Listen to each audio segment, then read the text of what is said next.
grid connection of large-scale renewable energy projects used to be the single biggest challenge for the sector and for bringing forward new large-scale renewable projects. About 3 years ago, we kicked off the Connection Reform Initiative, a partnership and collaboration with AEMO and with the broader energy industry, including the networks, the market bodies, and many of the leading developers and technology suppliers.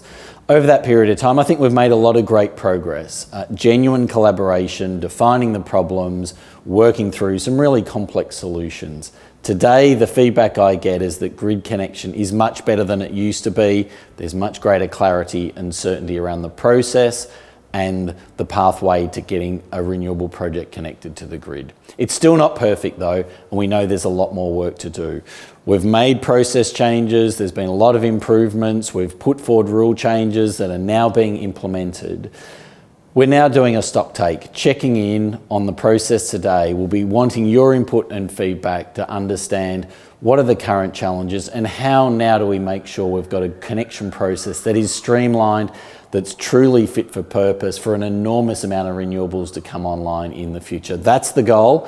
That's what we're aiming for. We've made great progress. We've got more work to do. We'll want your involvement to help guide and make sure that we're addressing the challenges that you see and making sure we get a connection process that's genuinely fit for the 21st century and bring an enormous amount of renewables online with large amounts of certainty, streamlined processes as quickly and low cost as possible. That's what we're aiming for. Stand by, we want your input.